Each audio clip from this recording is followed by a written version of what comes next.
those are all of the really cool pictures of the upcoming Nexus phone, and I hope everybody got their views in. Yep. Oh, we're on air now. No more secrets. I think No it's more crazy secrets. that I'm sure that there are like 2 people watching, and one of them is asleep. So he's There's not even there's nobody watching. Okay, Not so even we could still Scuttlefield say has started watching it. we could say secret things right now. We couldn't still. because then it would be in the YouTube recording. I mean, no one watches that. I have so many secrets. I just think it's really weird that Nexus is going to go the whole modular route. Yeah, totally. I can't believe that they're gonna actually let you hook both of the Nexus phones together to make a super Nexus. And no headphone jack. How about that? No headphone jack. Yeah. But 3 USB-C ports.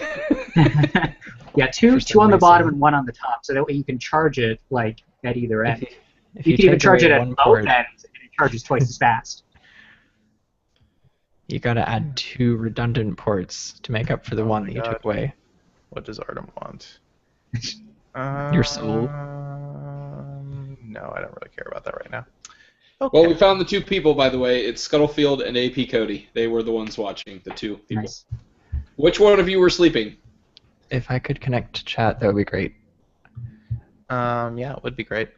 I actually connect the chat like 5 minutes beforehand, so because it takes like 5 minutes to connect. Yeah, I don't really get why it takes so long. I don't know. I mean, IRC is an ancient technology. It's really bizarre that we're using it, actually. Okay, There Cody. must be a better way to do this. We could have, no, never mind. We just like have a Telegram room or something. I was gonna say we could have like a Discord channel, but that would get really dangerous. Discorded? Yeah, discordant, yes. Okay. My loyalty signups. Do we have the end of life thing? Oh, No, we we don't. do. Yes. We do. Oh, do we? have that. Yeah, I'm going to move it, though. Are you gonna put it at the end? No, I'm going to put it Of life. right after the Nexus stuff. Oh my God. Um, How long has transitioning. Hangouts detected when you're typing? Wait, what? Hangouts just muted me when I was typing by itself. it has done that before, but I think I can't recall it having done that in quite a while. So cool. I don't think that it's doing that for me.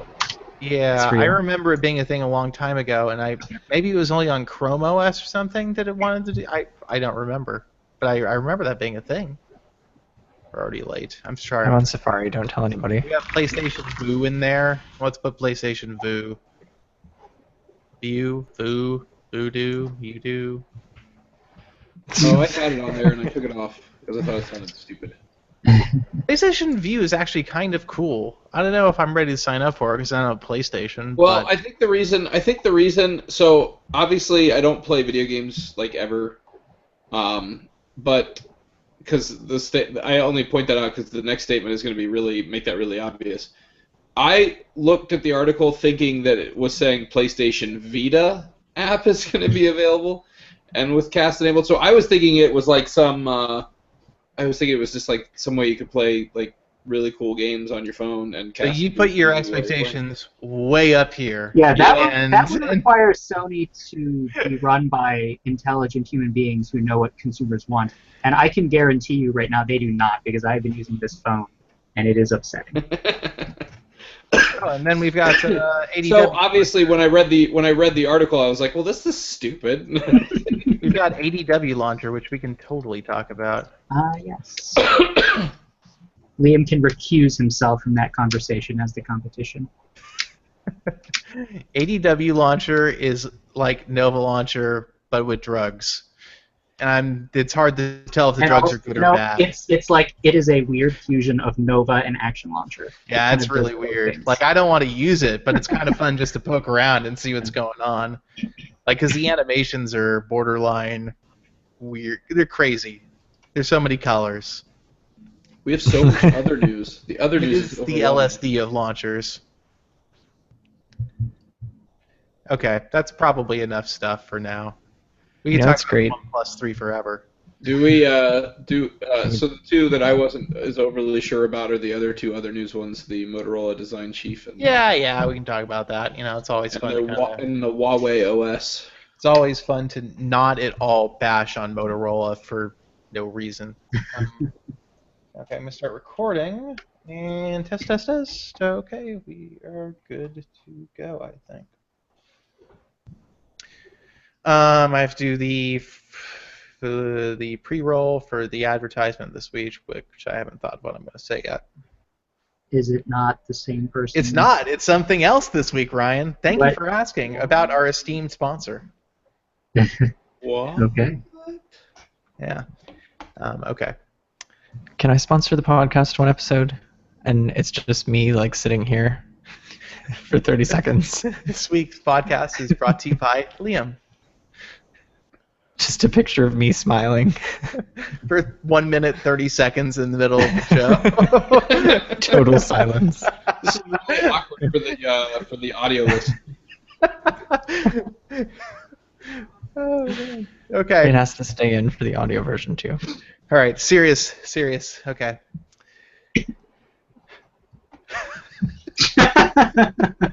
Well, great. Now David has the giggles, and we're never going to be able to start the show. Okay. This week's Android Please podcast is brought to you by the Android Developer Conference Boston. Check out andevcon.com and use promo code podcast to save $650 off the walk-in price for a 4-day pass.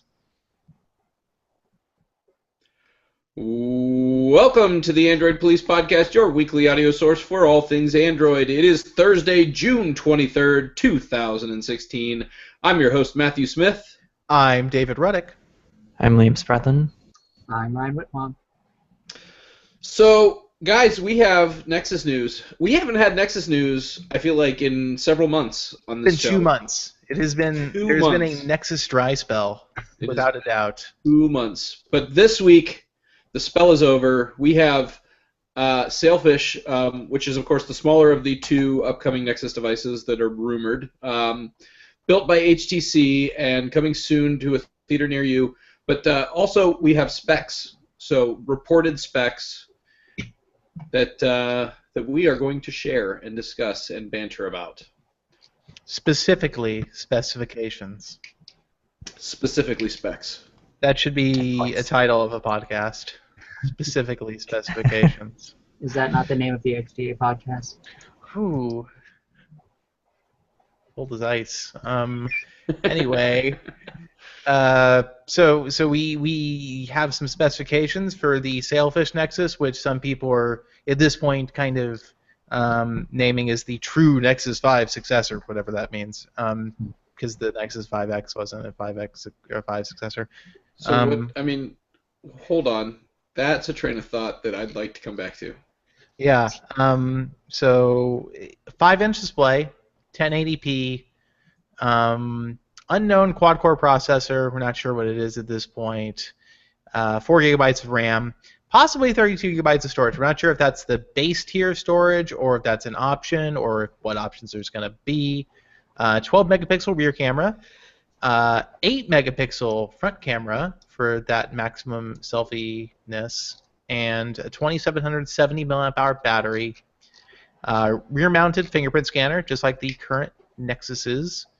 And what else do we know? There's other stuff on there. USB-C. Bottom-firing speakers. We're not sure if the earpiece speaker will do anything for external audio, or if it's just for phone calls, but as far as we're aware, it's bottom-firing speakers.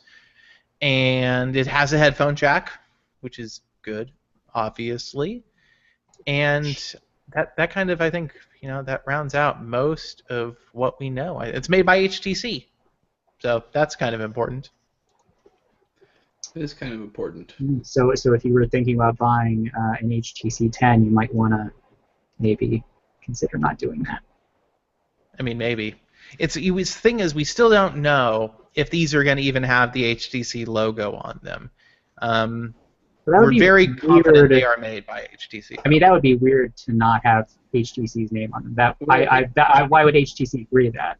Well, But on the other that's how hand, isn't that how they got started in the first place? It is, and also Or- HTC needs that cash money. Well, yeah, they need that publicity as much as they need the money. That's true. I I don't mean, think I it would be guess. very weird. I mean, it's not like they have to say like the HTC Nexus 5Z or whatever. It just put the little HTC logo on the back of the phone like they do for all the other Nexus devices. Yeah, I mean, we heard some scuttlebutt about the logo on Nexus devices in the future being a sticking point for Google.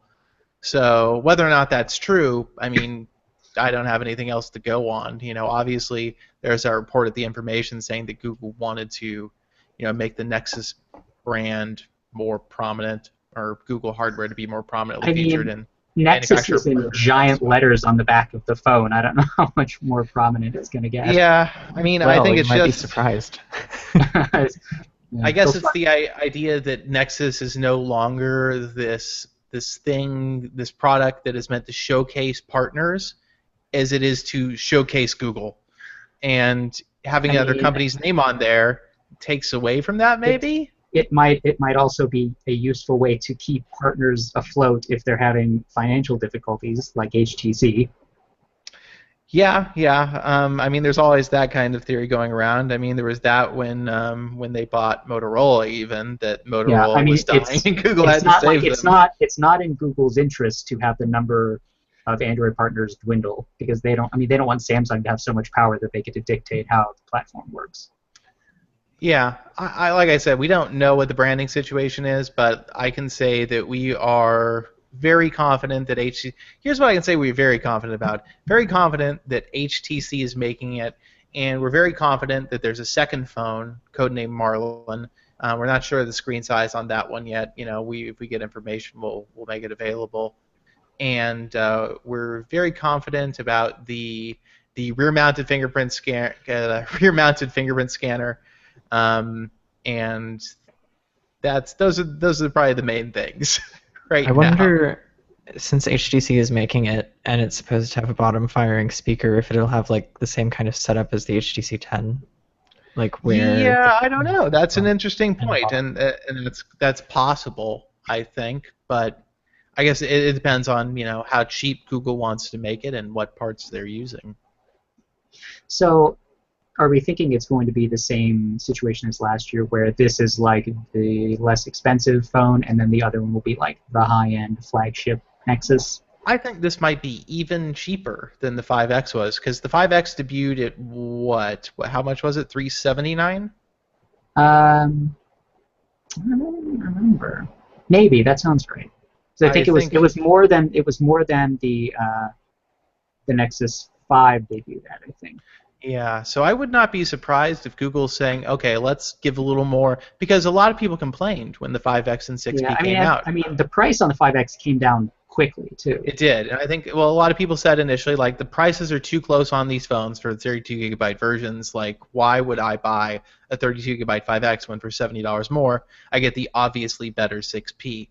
And I would not be surprised if Google has decided instead, okay, we'll make a more obvious price disparity by making the smaller phone a little less powerful, and a smaller display reduces, cost obviously, and keeping the battery, modest, and probably a few other things to help keep the cost down. I wouldn't be surprised if we see a debut price in the 300 to 350 range. And I also wouldn't be surprised if they drop the 16 gigabyte option entirely and just have a 32 gigabyte. Yeah, I mean, on a phone that doesn't have an SD card slot, I can't see a lot of people buying a 16 gigabyte phone anymore. Yeah, it's increasingly not all that viable. So maybe that we don't know though. There's so much that we don't know. We know these numbers that we have. We don't even know what the processor is. So it's a 2 gigahertz quad core processor. Like that could be any number of things. Take your pick of the Qualcomm parts bin there. There's like, well, I mean, I feel like they probably wouldn't put something that was like a generation old. Like they wouldn't put an 810 in it or something. No. Might be like I think that there's the 818 is like the more budget friendly version of this gen, and I think that has a 2 gigahertz variant. Yeah, and it's hard to say though because what Qualcomm's been doing with the newer chips is there's different bins for like the A20 and stuff. So there's versions of the A20 at 1.8 gigahertz out there, I Yeah, think. yeah, You know, yeah. and there's versions up to 2.3. So, you know, who knows what it could be? It could be something else. It could be an unannounced chip from Qualcomm. It's hard to say. Yes, it's all very So, suspicious. so we'll see. We have some other to provide a teaser incentive. We have some other Nexus-y news that we'll be sharing hopefully soon, but we will keep that under wraps for now. So yeah. Yeah. But got some specifications. I'm hoping that we get some Marlin info soon too. It's funny because you know in my kind of background, you know, just trying to keep up on what's happening with these phones, I found a lot more references to Marlin than I have Sailfish recently, and I was kind of like worried that did Sailfish get canceled or something? And as of today, I feel very confident that both phones are still on the table, and probably both will be released, and both will be made by HTC. No I Huawei feel Nexus phone that we know of. I feel like that's actually a decent credence towards the fact that there's going to be a bigger gap between the two devices because the cheaper devices with lower specs is going to not be quite as sexy for like the rumors and leaks and things like that. So I could see I could see the higher end device making those rounds a little bit more. But I am curious to know why do you think that there's people out there not thinking that the 5X is the successor to the Nexus 5? I kind of you mentioned that in passing, and I'm curious. I think this is 99% because of screen size. Because the 5X is 5.2. Really? Yeah, I mean, one thing everybody loved about the 5X was the design, like the size and shape and everything. Yeah. Yeah. But also unfortunately, people have their things that they care about, you know, numbers wise. I think it is okay if you're going to. I mean, so you had Nexus 5 and then Nexus 6 and then 5X and 6P. A lot of people have held on to their Nexus 5s, like a surprising number Yeah, that read AP. And I think a lot of them were disappointed with the 5X because there had been, you know, there'd been a lot of kind of build up to those phones, and the 5X did cut some corners that I think people actually.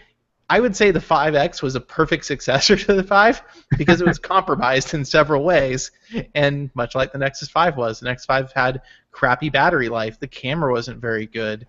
yeah, The man. Like battery the life to Nexus me. 5, in hindsight, the Nexus 5 is kind of like was not an excellent device. The It was a battery good life phone to me is use. how I can't imagine people hanging on to it. The Yeah. battery life was so bad. But the batteries, I think, basically user replaceable. You just peel off the back plate and you know do up the connections and stuff. So I think a lot of people made them last longer. But yeah, the 5X to me was a kind of a perfect analog to the 5 in that sense. Like, yeah, it's okay, but it's not gonna blow your mind. I think it was just also that people didn't like that the 5X was comparatively kind of expensive, I guess, at least to start with. That and I honestly wonder if I'm not sure how the Nexus 5 was priced in like the EU or other countries outside America, because the 5X was stupid expensive in a lot of the world. Yeah. That may have played a part. Well, speaking of the 5X, thanks to an update to the Google support site, we now know that the 5X will no longer receive updates as of September 2017. But the bigger news is the fact that we actually know that for all Nexus devices. They've added that, started listing it on the. Yeah, but these are guaranteed update windows. They could still, if they decide, they could still release updates for devices after this. Right. It's just no longer a guarantee. Yeah, and I think that this is this them basically saying, hey, this is based on the math when we would stop. Yeah, which Nexus they 4 did announce. still isn't there, interestingly. The what? Nexus 4 still isn't on the list. It's probably far enough in the past now that they figure they don't have to tell everybody. Yeah, I guess. What about the Nexus Q? Yeah, they don't have the Nexus Q on there either. Yeah, and the Nexus 5 says October 2015 was the official end support date, but we're not sure the Nexus 5 won't get Android N still. it's still definitely possible. As far as we're aware, the decision had not been made yet. So yeah, take those dates with a huge grain of salt, and not because of custom ROMs, but because Google doesn't even follow their own stuff. That's just a minimum, of how long they'll support. Yeah, and then the security updates would still roll out to devices for a year after that. Yep. And I would not be surprised if they actually go on a little longer than that too. Yeah. Google's just saying it's a way for Google to say, hey, if there's like a technical issue or the number of users with the phone basically drops to nil, this is when we can say, all right, we don't need to do this anymore. I think probably, to me, the biggest takeaway was if you are considering buying a device that's not brand spanking new, at least this gives you some idea of whether or not that's worthwhile if you're somebody who's interested in being on the latest version of the software for an extended period of time. So, I don't know. It's probably a small subset of people buying phones, but hey, it's there, and you could use it for that or something. All right, so next on our list is two-step verification prompting on Android devices. So I'm not going to lie, I hate two-step verification. I use it, but I hate it. I think this is possibly something that might make me hate it less. Apparently you could just have a little prompt that pops up on your phone that says, would you like to approve access on this other computer, yes or no, and you get your two-step verification that way. So I don't know, Ryan, you've used this. How's it work for you? So it'll work on any Android device that has a secure lock screen or an iOS device with the Google Search app installed. And so when you go to set this up in your security settings, you have to specifically say, like, it's this device, and that's the only one that will get the prompt. So if like most people, if you just use like one phone all the time, then this is a perfectly reasonable way to go about it because you'll always have that authenticator with you. It's kind of annoying for me because I switch phones frequently, so like I would have to go in and change that every time. But I think David has this mad plan where he's just going to leave a phone on his desk all the time, and that's just going to be his Google authenticator. I think it's a great idea because it's kind of like, it's a physical authenticator device, which people have already been trying to build. And if you have a multi-phone problem, because the new system is actually pretty cool. All you have to do is for a Google sign-in, for example. So this can actually work with, I don't know if it works for device setup, probably not. But for re-signing into anything, like say, for example, I have this, obviously unique problem of I haven't turned on a phone in 3 months, and I'm checking for an update, and it's like, oh, your Google account got signed up because witchcraft, and then you have to go back and re-sign into it. But with two-factor, the new device authentication enabled, it's like, oh yeah, we just sent it to your other phone. Just type in the number on the other phone, this number, when you unlock it and hit the prompt, and then you're signed in again. And it's kind of handy. And obviously, works with web stuff too. And I think it's cool. I have not been a big two-factor person either for a lot of things. I use SMS two-factor when I do two-factor for any service. And that obviously has downsides because I have to have the phone with the right SIM card with me, which obviously, again, problem unique to me, I guess. In some countries, probably also a problem. But in America, first world phone reviewer problems. Anyway, I think overall it's a pretty cool feature. I like it. It gets me to use two-factor auth because I sign in the Google stuff a lot. So this is convenient, at least for me. Yeah, I use two-factor auth on everything that like supports the sort of the standard version of it because I use Authy, and that's been a pretty good app, I guess. I mean, if you're going to type codes into everything, it's the best way to get them, I suppose. But so you can still do that if you turn this on. It just becomes the default method. And then if for whatever reason that phone isn't nearby or it doesn't work for here, if you don't like have a data connection on that phone, then you can still click the link at the bottom to sign in a different way, and you can select the code. Now, one thing I would like to point out, Cheeto actually mentioned this in the chat, and I've seen the video as well, but you definitely don't want to set up two-factor authentication on your Google account using your Google Voice phone number because, well, logistically speaking, if you get locked out of your Google account, you are also locked out of your Google Voice account. So if you need to get that two-factor authentication code, you need to access your Google Voice account, which you're now locked out of. So just... Well, also, I thought that Google Voice accounts couldn't receive, like, service text messages. They can only receive number to number. So, like, you couldn't get a text from your carrier at your Google Voice account. That's entirely possible because I don't think you can accurately test that when you can't get into it anymore. That's true, too. This would be a problem from both ends. and also, Google just does not care about Google Voice. They don't. Anyway, so... I mean, I was going to say it's really bizarre that that's even a possibility, but then it's Google Voice, and, you know, we know how Google feels like. I guarantee if Google had never let people port their numbers into Google Voice, that service would not exist anymore. Shortcodes for Google Voice now. Somebody's saying this, and I'm not sure what a shortcode is. I mean that anytime I've tried to use Google Voice, a Google Voice number, to get like an authentication code for any kind of service, never get the text message. It will never receive any of that.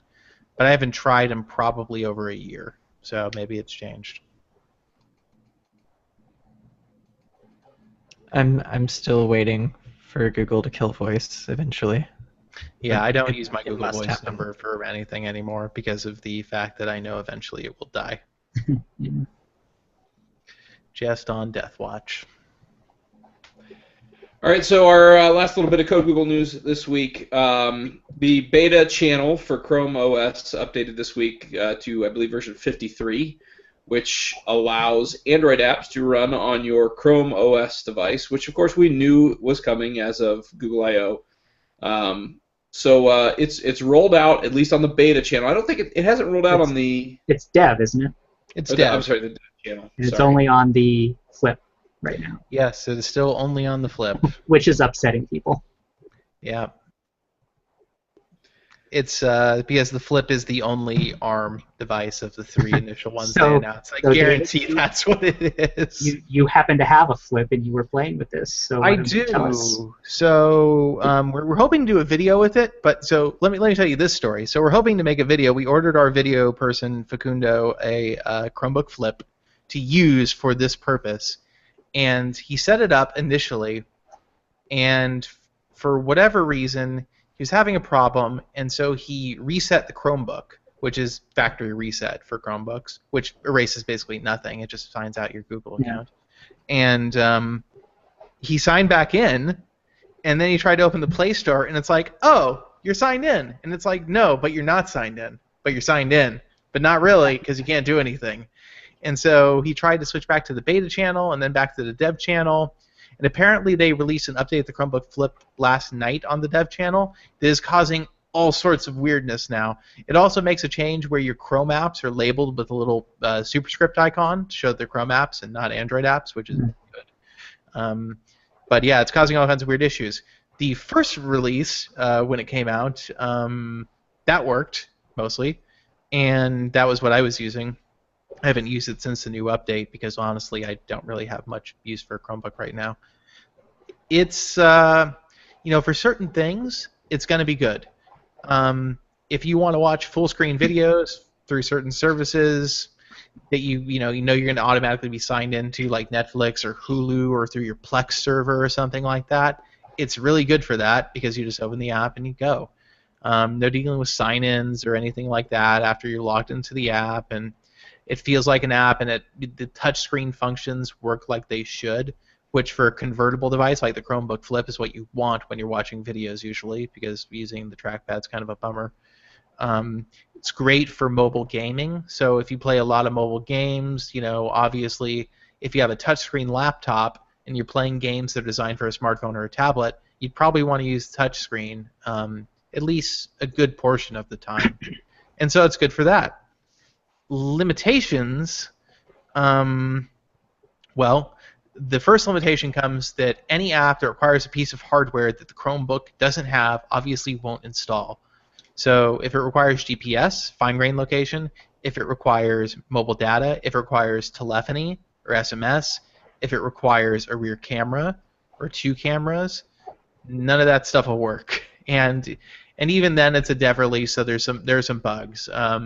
Like for example, right now it'll let you install custom launchers, but it shouldn't. Like that So shouldn't. what happens when you try to open a custom launcher? That's what happened with Facundo. So he tried to install ADW launcher, and then it created this never-ending loop of asking him if you wanted to use ADW launcher to create a reaction. Because if you think about it, the launcher for a Chromebook running Android apps is the interface that launches the apps, literally. Like, so it's the windows that make the apps appear.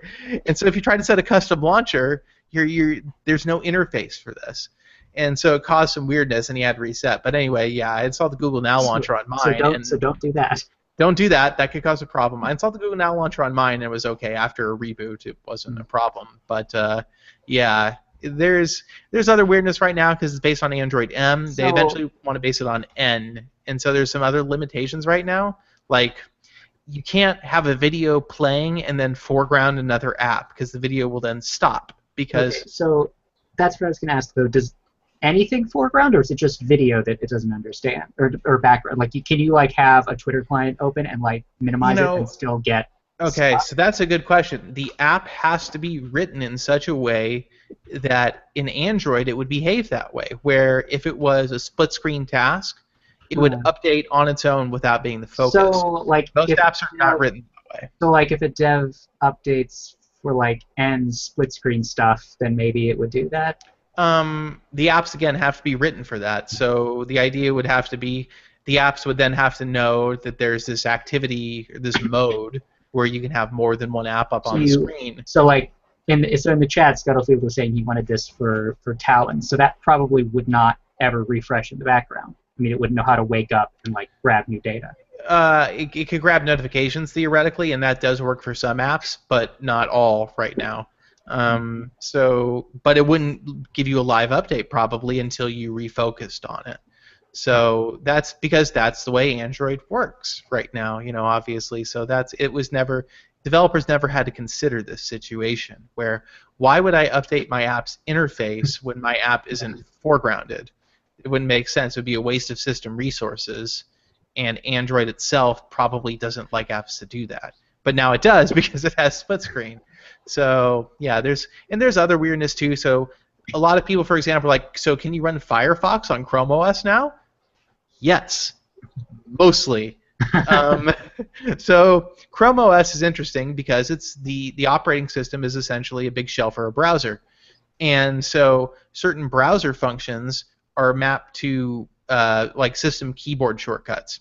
So let's say you install Firefox. And so everything seems to be working great except for the fact that mouse scrolling doesn't work in Firefox for Android for some reason. I imagine that's something they'll need to fix. But something they can't fix is Control-T is a system-level command in Chrome OS that opens a new Chrome tab. Can't use Control-T in Firefox on Chrome OS. It doesn't do anything. It just opens a new Chrome tab, which then takes focus off Firefox. So Control-R works, but not Control-T. So there's kind of these little fringe situations that they're going to have to look into.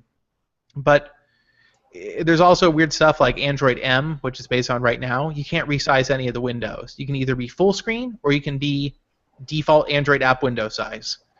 That's it. And so in Android N, you'll be able to resize supposedly. The layouts will adjust on the fly.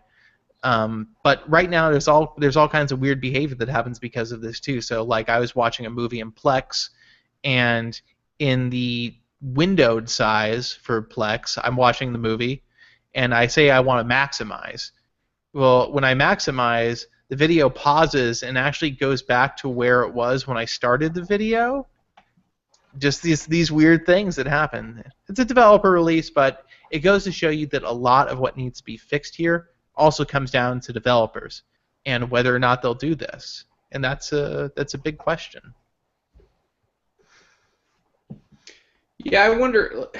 So obviously, there's a pretty high percentage of people who work for Android Police or write about Android that have Chromebooks.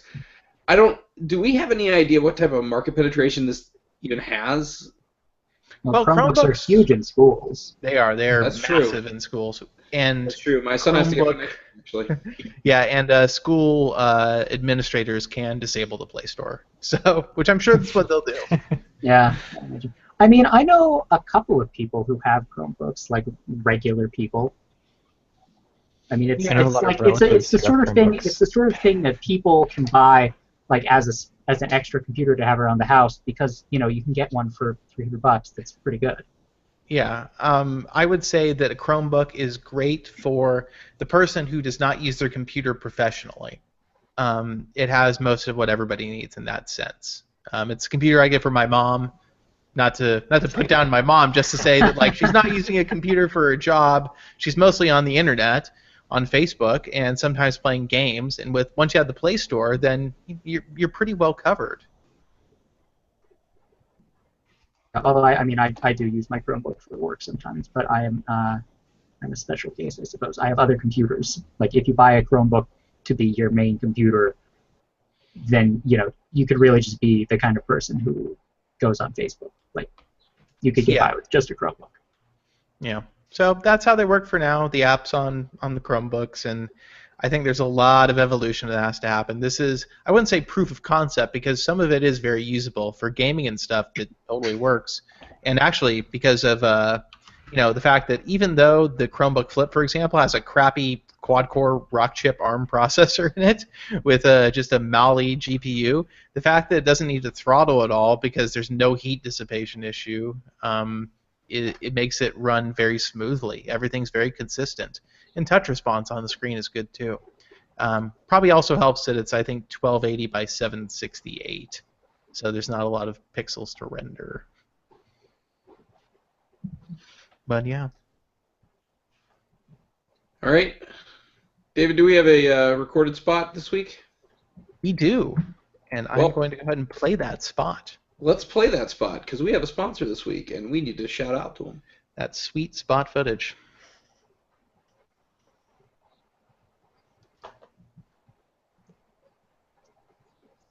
This week's Android Police podcast is brought to you by the Android Developer Conference Boston. From August 1st to August 4th, AndDevCon will be happening at the Sheraton Hotel in Boston, and we've got a special code that will save you $650 off the walk-in price. Now, for $1,145, that's the promotional price, you get an all-access pass to the show, 4 days of classes and pre-conference tutorials, lunch all 4 days with coffee breaks, an invite to the reception in the exhibit hall, access to the keynotes, panels, fireside chats, as well as a number of meetups and special events. Special events like lightning talks where you have a chance to win cool prizes, the after hours mystery topic fireside chat, fire not included, and more. To get your 4-day pass for the special promo price of just $1,145, go to andevcon.com. That's ANDEV con.com and use the code podcast, all lowercase. AndDevCon Boston features a Google Learning Zone presented by Google, and the conference offers mobile app development training, tutorials, and classes. AndDevCon really is the most practical Android conference for developers. Android Police has partnered with AndDevCon for years now to help promote the show because of all the positive things we hear. So remember, head to andevcon.com and use promo code podcast, all lowercase. Get your 4-day pass for just $1,145. Again, that's $650 off the walk-in price. Thanks again to AndDevCon for sponsoring the show. Alrighty then. Wasn't that a nice switch up? Didn't everybody feel refreshed by that spot? I did. It was great. New and exciting. Thanks again to Android Developer Conference. All right, so we have a product review for you this week, the OnePlus 3. Ryan has had his hands on one for at least a week, so he knows a thing or two. Two things. Two things. Well, that's OnePlus. Well, no, you should know 4 things. I should. Okay, so here's the thing. I think it is. I think it is obvious to anybody who reads the site that I am generally annoyed with the way OnePlus conducts themselves. But that said, they have managed to make a pretty good phone. So I guess that's high praise from me. OnePlus 3 is good. It's not to say that it is without issues, but I feel like OnePlus has learned a lot of things about what they can do to cut costs without without sort of integrating any big deal breakers into the phone. Like the OnePlus 2 last year, they didn't put NFC in, which is like trivially inexpensive, but it just really pissed a lot of people off because people use NFC, and the kind of people that buy a OnePlus phone use NFC. Um, so the OnePlus 3, it's a Snapdragon 820. It has 6 gigs of RAM, which we will talk about in a minute. 64 gigabytes of storage. It's the fast UFS 2.0 stuff that Samsung makes. It has a 5.5-inch 1080p AMOLED, 16 megapixel camera, a 3,000 milliamp hour battery, which is smaller than last year's phone. And it has fast charging via this thing they call Dash Charge, which is just a licensed version of Oppo's BOOC. It has an all aluminum frame now, so it looks a lot like the One M7, but sort of slightly more rounded. It's got like almost the exact same layout of the antenna band, so it has like the little line that goes down to the camera in the middle and everything. So I think it looks a little bit generic, but it's not bad. It's a very safe design. And instead of having that sandstone material on the back that they had on the OnePlus 1 and OnePlus 2, they have covers that they will sell you for $25. They will sell these covers to you. And I don't think that you should probably buy them because, like, the wood ones, I don't even know for sure if these are actually made of wood, but they're super thin and, like, kind of worrying when you take them on and off. I'm sure that these are going to break if you, like, use them frequently. But, like, whatever. It looks like it's a nice-looking phone without those. I think the camera is surprisingly good. That was something I was frankly not expecting. Because I've been using some of Sony's new phones recently, like the X and the X Performance, and they both have awful cameras. And like I was going back and forth between the OnePlus 3 and the X Performance the other day, and I'm like, this Sony phone is twice as expensive almost as the OnePlus 3, and the image quality is just like the OnePlus 3 is just miles ahead. It's crazy. I would put it like almost to the level of the Nexus 6P. But it's the white balance gets a little bit weird. But I mean, it's usually pretty good, and the HDR isn't as impressive, but it works well enough. So the display is getting a lot of heat. It's only 1080p and an AMOLED, which at 5.5 inches you can sort of tell that there's a little bit of a pentile fringe pattern going on, which it might bother some people a lot. I think it's a little bit weird, but the bigger problem is that the calibration is just really bizarre. Anantech, they were a little bit dramatic maybe by calling it like the worst display they've ever seen. Like they said it ruined the phone. It's not a great display, but it's okay. I mean, some of the colors are not right. Like the greens and blues to me look almost like neon sort of.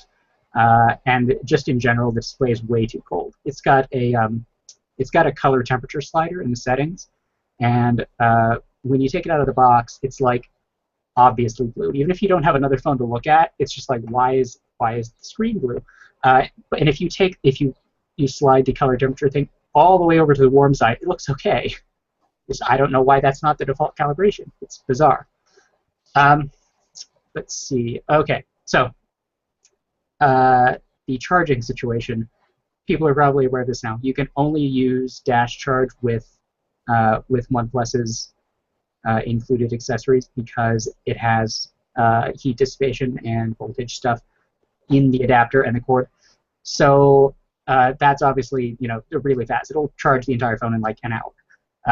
If you have a Quick Charge 3.0 compatible cable and adapter, it's just like normal charging speed. It takes over 2 hours, probably like 2.5 hours to charge like the phone from 0 to 100. The Nexus chargers are actually reasonably fast because they have higher amperage, and that's what Dash Charge relies on. So that'll be like what did I say, like an hour and a half or so. I guess a little under 2 hours. So yeah, I mean it's faster, but it could if you can charge with the Dash Charge, you should because it is really fast. So the RAM situation also warrants some discussion, I think. So OnePlus, they they put 6 gigs of RAM in this phone, which strikes me as a very bizarre choice when the phone doesn't use it all. I tried everything I could think of to get this phone to use more than 4 gigs of RAM. Like I had like 3 or 4 like high-end games and like some smaller games and like docs and all kinds of other stuff. And I was switching back and forth, trying to keep things open, and it just doesn't happen. Like it'll hit about 4 gigs, and then it goes back down to like 3.5. And if you let the phone sit, it'll go back below 3. It just closes things. And so OnePlus responded to this and they said, well, we just tuned it in such a way that it's better for battery life. But then why have 6 gigs of RAM? Like why pay for those parts and presumably, have a price commensurate with the increased cost of those parts? And at the same time, they made the battery smaller this year. It's just the balance between the RAM and the battery seems off to me. I don't know why they would do that. So don't buy this phone because you think it's going to be like a supernatural app running machine that will never have to close anything, because it will. It'll close things at least as aggressively as a phone that only has 4 gigs of RAM. And the software is still just it's Oxygen OS. It's almost completely unchanged from last year. It's based on Marshmallow now, so it has the official app permission control stuff. So all of OnePlus's stuff for the app permissions is gone. There are a couple of little tweaks. It's really nothing important. Their home screen has like a couple extra settings. I don't really even know why they bother making their own home screen, because it doesn't do anything special. It would make more sense to just install the Google Now launcher or something and just minimize the things they have to update, because as we know by this point, they're not good at updating phones. It took them like 8 months to get Marshmallow onto the OnePlus 2. So if you buy this, you kind of have to expect there's going to be a big delay getting an update, or at least something of a delay. I mean, you don't go from that kind of really terrible update performance to getting things out right away, in the space of a few months. So I guess be aware of that if you decide to pick it up. But okay, that said, I realize that this sounds very negative, but it's a pretty good phone. There are really no deal breakers about it, and there are a couple of really good features. I mean, it has a good camera, it's fast, the battery life is fine. The screen, again, it's not great, but it's fine. And it's $400 for a phone with a Snapdragon 820. And it could have been, and frankly, it could have been a lot worse. I did not have high hopes for OnePlus this year. But it's a fine phone, and buying it is not a bad idea. That is the most ringing endorsement of a OnePlus. I know. It's not a bad idea. It would not be a bad idea to buy. No, I mean, it wouldn't. Like, if somebody said, I'm going to buy a OnePlus 2, I'd be like, that sounds like a fine idea. You should buy that phone. It is good. I don't necessarily think it's the best phone you can buy, but, I mean, in this price range, it's actually pretty compelling. Something weird's going on with the camera. It's like it's forcibly trying to stay off of focus on Ryan. I had to manually focus it on you the whole time you were talking. Otherwise, it went to Liam. Well, I decided it liked Liam a lot better. Our demographics like Liam a little That's bit weird. more. It appears the camera's actually bugged in some way, because now it's stuck on me. Fun. I should also point out, by the way, the OnePlus 3 has a fantastic fingerprint sensor. It's eerily good. I don't know how they managed it. It's like as good as the Nexus phones. Yeah, probably bought the right parts. I guess. I mean, it's way better than Samsung's phones. It's crazy, actually. Yeah, but Samsungs are delayed by the fact that you have to press the button and then wait for the phone to wake up and then do it. I really wish they would change that. I don't know why they actually do it that way. I guess it's just because iPhone. On things that come up as my phone is already powered on, like for example logging into PayPal, it actually reads really fast.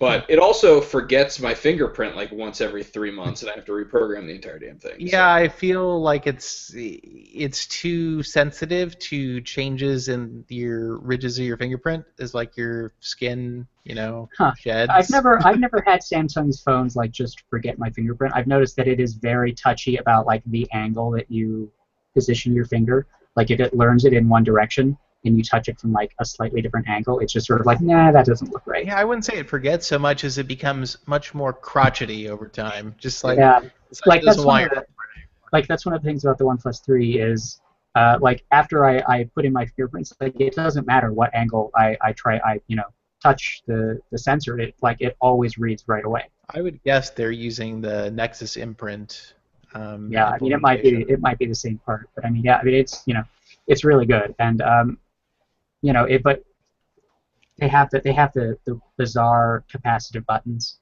So like on each side of the home button, they just have little tiny dots that light up when you press the buttons for the back and overview button. And I mean, like at least the OnePlus 2 had dashes, so it was like you could actually see them. But these are so small and dim that you can't even. It's like impossible to see outside in bright light. That they keep minimizing the buttons. Eventually, they just won't be there. Yeah, I mean, they're just like touch somewhere on the bezel of this phone, and you will trigger a button of some sort. But I'm trying. I mean, I'm trying to get used to those because there are some extra things you can do with the customization. If you use the capacitive buttons. But I mean, there are on-screen buttons as an option.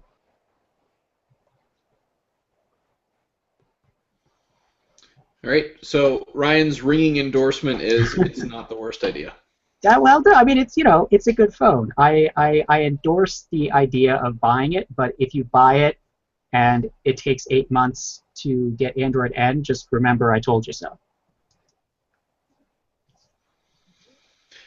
All right, so moving on to other news, we found out this week that Motorola has lost their design chief of the last 12 years, which I don't know, for the amount of time we spend covering people departing companies, 12 years seems like an eternity. Right? It does. It's forever. That's like Razor era. Yeah, he designed the Razor. This guy designed the Razor, and that's how long he was there. He also designed apparently a very popular and innovative phone for China called the Motorola Ming. Yeah, so this guy was there through all of that. What's his name? Jim Wicks. And yeah, so he's been replaced by somebody who's been with both Motorola and Lenovo.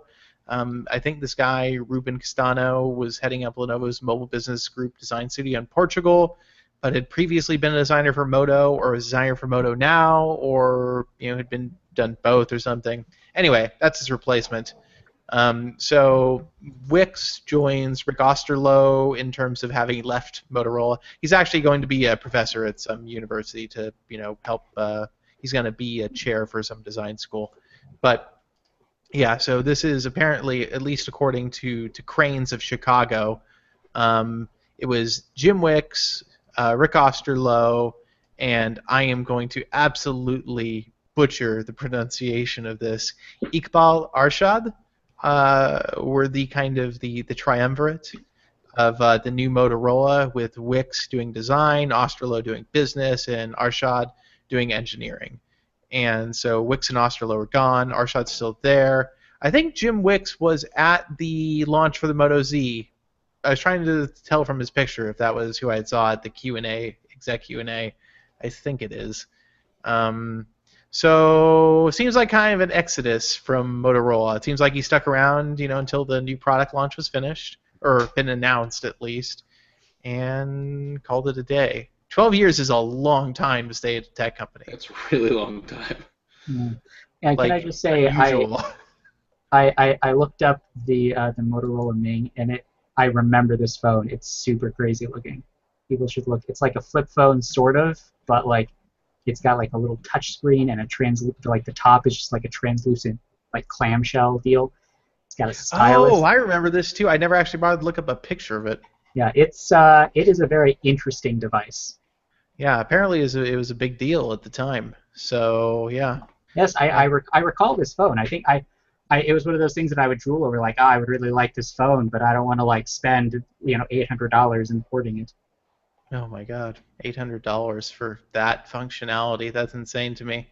Yeah, I mean, yeah, no, like those like PDA phones back then. I mean, like you could spend like $500-$600 on a Nokia phone that did nothing really different than the phones you could buy for cheap. They just like they looked different. Huh. I don't So know if yeah. was this running some sort of like actual like smart OS, or was it just like Oh, I'm guessing it's probably some kind of, proprietary thing? yeah, Crazy. sure. Okay, yeah, but anyway, yeah, lots of people leaving Motorola. That Yeah. is. It's a Linux-based operating system based Oh, on the 2.4.20 kernel. So yeah.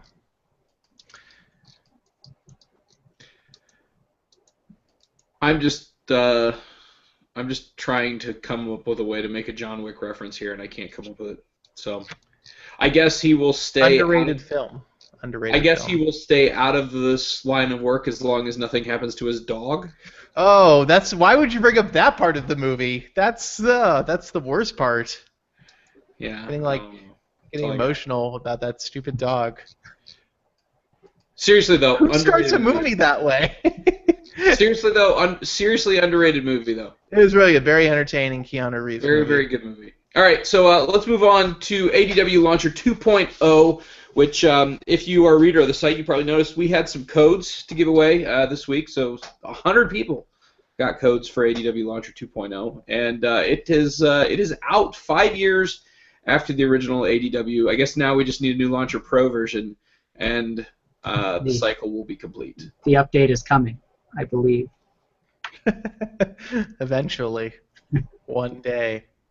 Yeah, so this has obviously been something this person's been working on for quite a while. I mean, whether or not you think it's really good aside, there's clearly been a lot of labor put into this. I mean, it is, for a beta, it's done. Like, this is ready to go. Yeah, there's an almost overwhelming number of toggles and tweaks and features that you can mess with in ADW 2.0, which is just like the original ADW. Yeah, there's so many things you would never actually want to change, but you can if you want to. It's got like this whole custom widget thing that seems neat and like it could be pretty powerful, but it is super not clear how to use any of it. When I started using it the other day, and so it has this plugin that it tells you to download to do like weather widgets and stuff. And I put the weather widget on the home screen, and I was like, wait a minute, it's in Celsius. How do I change that? So like I went through the AEW settings and looked at like everything, and I didn't see any option for it. And like there's no like settings app for like the plugin. So I figured out what you have to do is you edit the widget, and you find the layer that has the weather, and then you edit the layer and change the weather from Fahrenheit or from Celsius to Fahrenheit, which I mean, I guess fine, that works, but it is like, who's going to think to do that? An ADW launcher user, apparently. I don't guess. know. I mean, it was Good. It's like there's just little stuff like that throughout where it's like the way things are laid out just doesn't make sense. But if you got used to it and learned where everything was, I'm sure you would think it was like really cool and powerful. Yeah, this is like, I use this analogy way too often. It's like the Windows rain meter of launchers. Like they're just like, yeah, if you like make it your job to set this up in a way that looks nice for you, you can probably do some really cool stuff. But like I got tired of that after just a few months of doing it on my Nexus 1 6 years ago, and I don't have time for that anymore. I don't have time to invest in spending like 6 hours beautifying my launcher.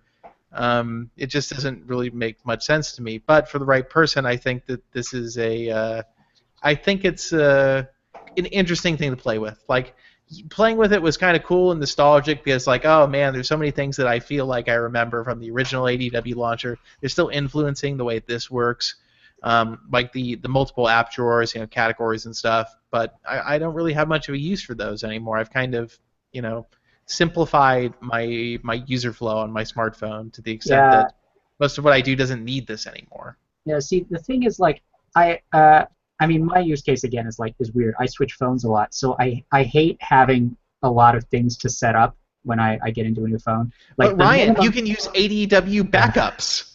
Like there are okay, but then how many of these apps am I gonna have to restore backups from?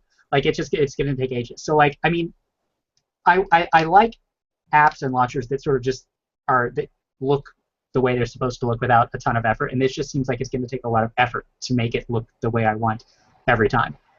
Well, no, that's the idea, though. You can back up all of the launcher settings and then import them to a new device. So theoretically, as long as you have all the apps and plugins, everything should just go poof. Sure, I'll just install the launcher, then I'll install all the plugins, then I'll log into Dropbox, and then I'll download from Dropbox my backup file, and I'll move that into the folder where the backups are, and then I can restore the launcher. This sounds like something I would totally want to do. I feel like this is the kind of app for somebody who says, Titanium backup, it's great. What's wrong with that? It's amazing. And it's like, yeah, okay, you do you, and that's there for you, and that's cool. I still find kind of the nostalgia factor fun. And the UI is I mean, this is very much from the heyday of when it was cool to use super bright and crazy colors in Android. And it shows. This is an obscenely colorful app, and the animations are out of control. It's ridiculous. So if you want a very bright and colorful and totally eccentric launcher experience, this is probably something to check out. That, and it's just cool that after 5 years it's back. Yeah, and it's it's free to try if you're okay missing out on a couple of settings and having that little. No, Ryan, you're missing out on hundreds of settings, okay. Hundreds of them.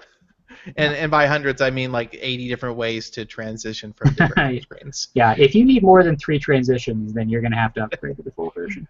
Yep. I love the fact that this article has 10 playboard links at the bottom of it. Yeah, because you have to have, okay, so there's the ADW extension pack for your extensions, and then there's the ADW notifier app for adding notification icons to your app icons and other icons and stuff. And then there are the various plugins for all the cloud services, so ADW Cloud for Dropbox, Drive, etc. And you have to authorize permissions on each of them individually. Yeah. Is there some technical reason why you couldn't just build all of this in? I don't know. Maybe it's just the kind of philosophy of the developer. I'm not really sure. Yeah, I don't know. I mean, maybe he just doesn't want to make the main app really heavy with all this stuff that people don't always want. Yeah. So, okay, never mind. I'm gonna leave it at that. Yeah. Just pretend it's 2010, Matt. We'll just pretend it's 2010. Perfect. All right, so we're gonna move on to emails so that Liam can talk again.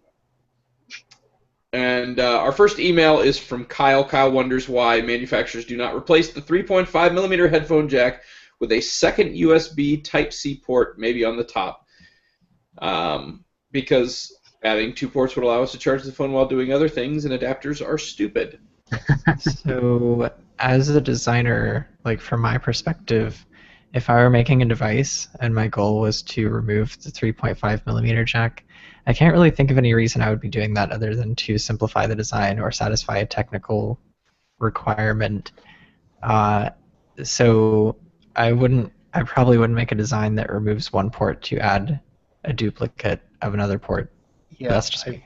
Very much agree with that. Yeah, and the only reason you're doing it usually is cost. That's just another few cents you can save in terms of designing and building the phone. Yeah, I mean, and I get the argument that people are worried about being able to get audio and charge the phone at the same time. That's a legitimate worry for when that comes up. But how often is that going to be a problem? And is it worth putting a whole extra port on the phone specifically for that? And is it not? And is it that much of a problem that you wouldn't just rather have an adapter? And so the other thing here is, I think that it's important to realize that if you're going to have 2 USB ports, they have to be linked up to the controller somehow. So you have to have a board that supports 2 USB ports, and you have to have all the necessary hardware. Now, does only one do charging, or do both do charging? In which case, you probably need power hardware for both, or somehow need to link the power hardware up to both. Do both do audio, or does only one do audio? Otherwise, you have to link up the output stuff that way. So you are creating a much more complex design, basically, and probably one that's going to cost a lot more to implement than a 3.5 millimeter headphone jack would. Right. So I think that, yeah, that's the good point to make, is if you're going to get rid of the 3.5 millimeter jack, adding a second USB-C port is basically making your job harder than it was when you had the 3.5 millimeter jack, and nobody's going to do that. And I understand why consumers might want it, but from a product design and manufacturing cost perspective, there's no reason to do that at all. It's easier just to keep the 3.5 millimeter port if you care that much. And I think part of this concern is just that we don't know the answer to, like, how do you solve that problem. And I think that that's probably a problem that should be solved in a compelling way before we actually remove the 3.5 jack from everything. Yeah, that would be nice. I mean, right now, like, Leco has those 3 phones they announced recently that don't have audio, they don't have headphone jacks, and they're actually pushing this standard called CDLA that relies on audio processing actually in the headphones. And let me just be clear, that's fucking dumb. Okay? It is really dumb. Stupid idea. It is not smart. And as far as we're aware, Motorola is going to be using, I guess, probably just the USB alternate mode where it outputs analog audio through the Type-C port. I hope so. Still would require an adapter, but at least, you wouldn't have to have expensive, stupid headphones that do audio processing. Is this happening because of those rumors that Apple would get rid of the audio jack? Because 100%. Probably. 1,000%. This is like a year and a half or 2 years ago, a handful of Android phones came out with sapphire glass screens because the rumor was that Apple was going to have the sapphire glass screen on the iPhone, and they never did because it turns out it's really hard to produce in large quantities. This is how we get smartwatches. Oh wow, the burn is deep. Man, that is too true. It hurts. It's cold. It's so cold. But yeah, I think that the USB alternate mode implementation, whereby the signal is amplified as it goes out of the alternate mode port, just like it would be for any analog signal, would be the best implementation. You still have an adapter in that situation, but at least the adapter is just changing the shape of the connector. That's all it's doing. It's still copper wires. The same 4 analog signals as like a 3.5 millimeter jack. It's just if you do that, you can have an adapter that splits power and audio, so you can do both. You just Granted, you have to commit to the royal pain in the ass of carrying around an adapter with you whenever you plan to use headphones with your phone. I mean, but let's face it. Like, if you are even if you designed a phone right now that had 2 Type-C ports, you'd still have to have an adapter because you don't have USB Type-C headphones. Yeah, they'd have to build them, and I'm sure that's I'm guessing the way Motorola figured they wanted to do it was, well, for legacy headphones we can have the adapter. We also expect that the uptake on Bluetooth headphones is only going to keep increasing, which admittedly it has been over the last few years, definitely.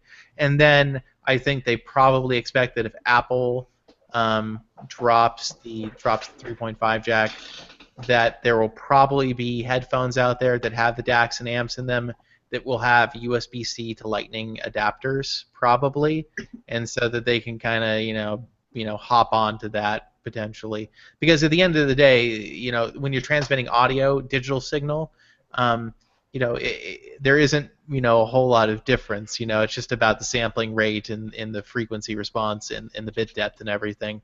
It still just ends up being ones and zeros for the most part. The connector is most of the standard, at least for 2-channel audio.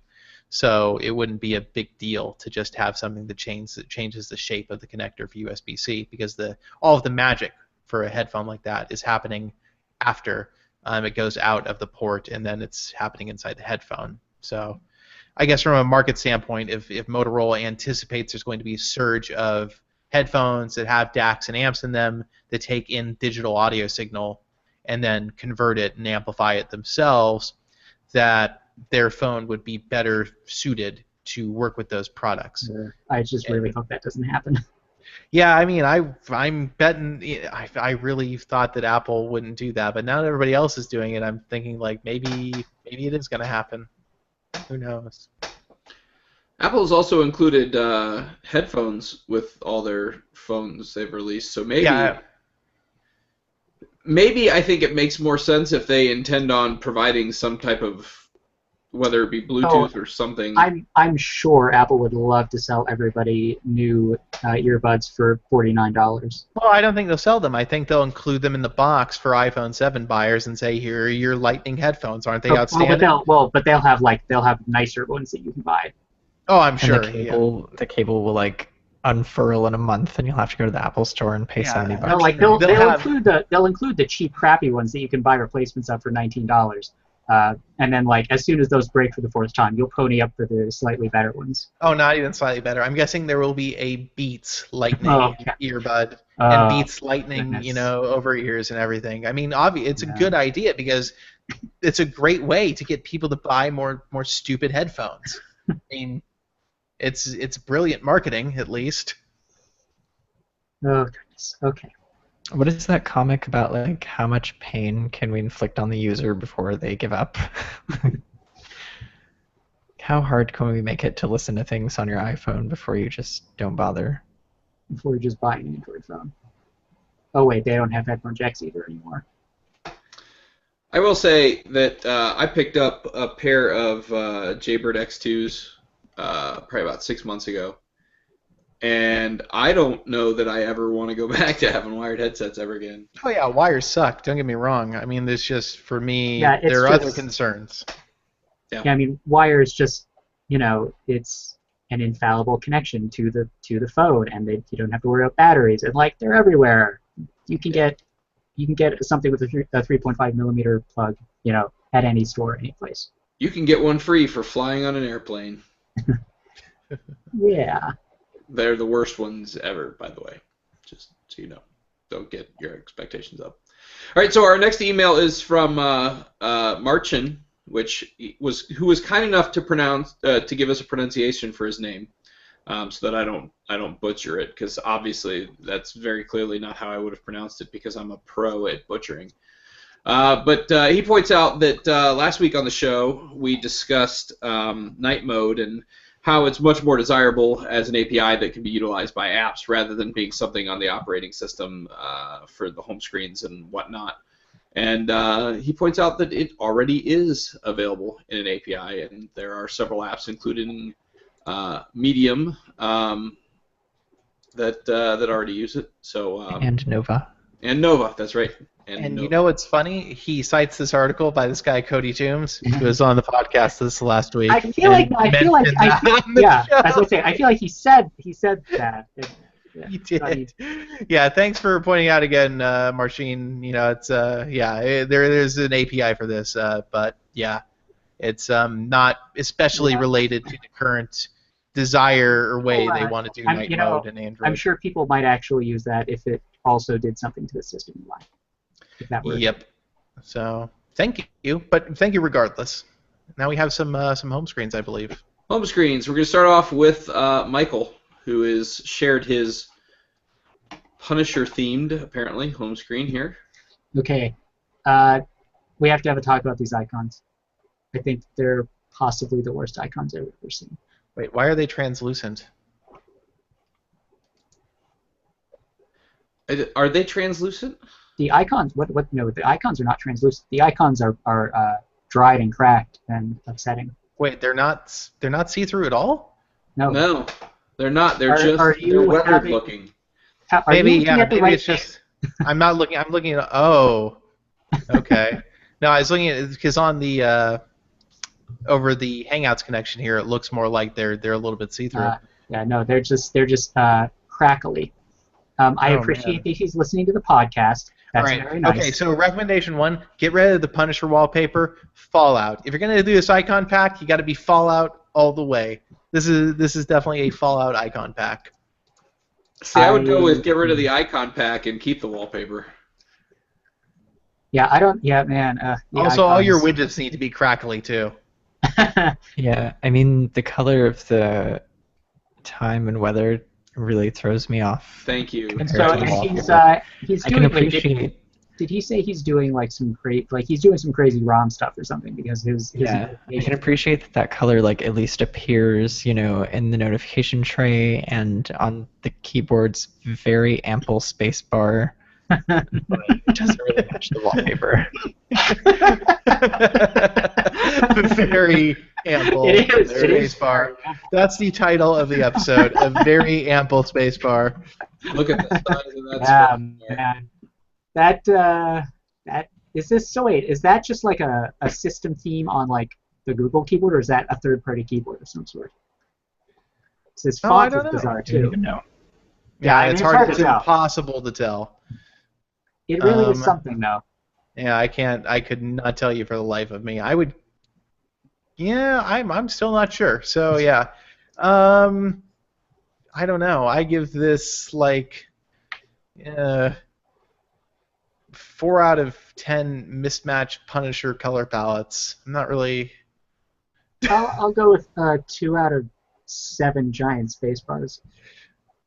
I give it a 1 to 3.1 out of 4.5 contrast ratios. Oh, sorry, Michael. We don't mean Well, it. people wouldn't send stuff in if they didn't want us to make fun of them. Let's be honest. That's all we ever do. He specifically says for your critiquing. So Okay.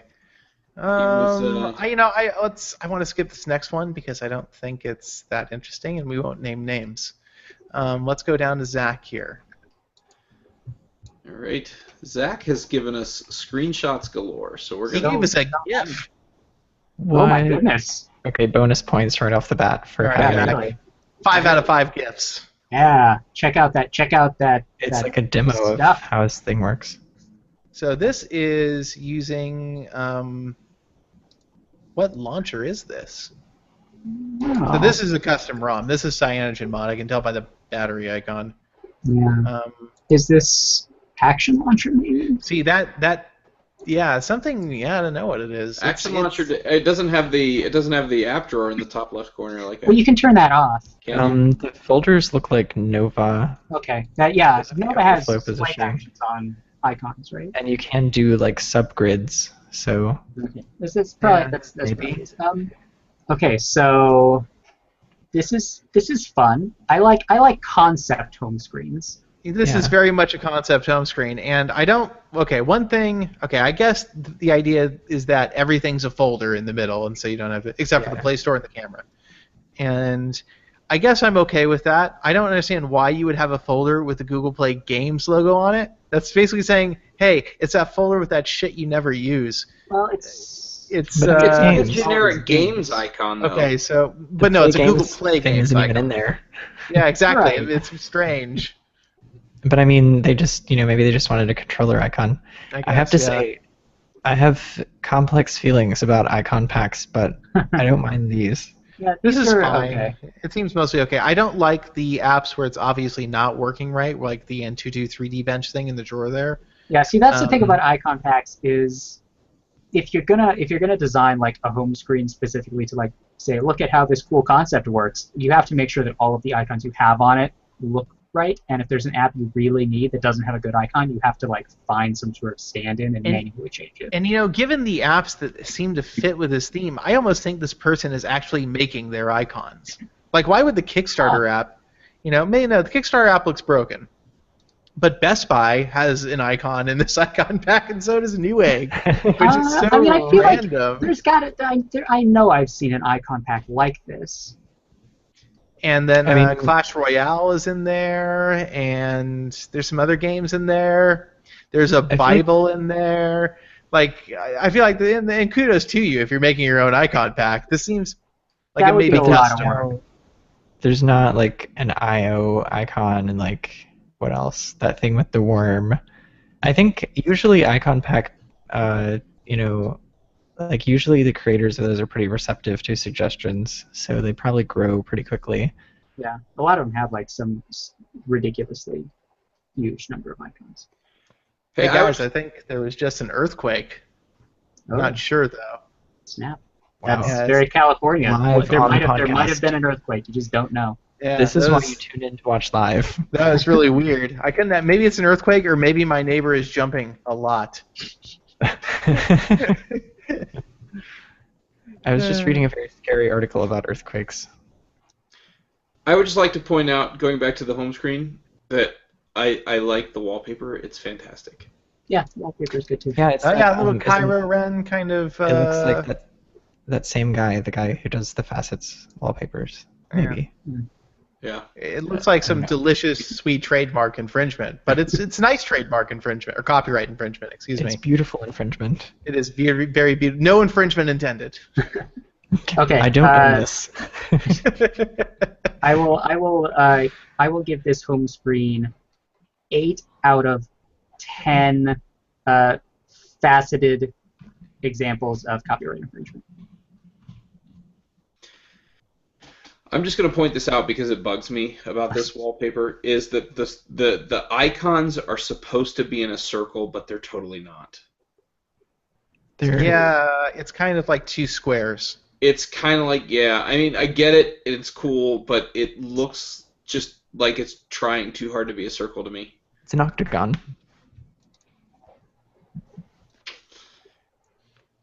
I give it 2 out of 8 folder icons that don't accurately represent what's inside the folders. Ooh, Liam does not like. Ooh, I give it. No, I give like it. I give That's it a high 8, score. I give it 8 out of 10 wannabe rotary launchers.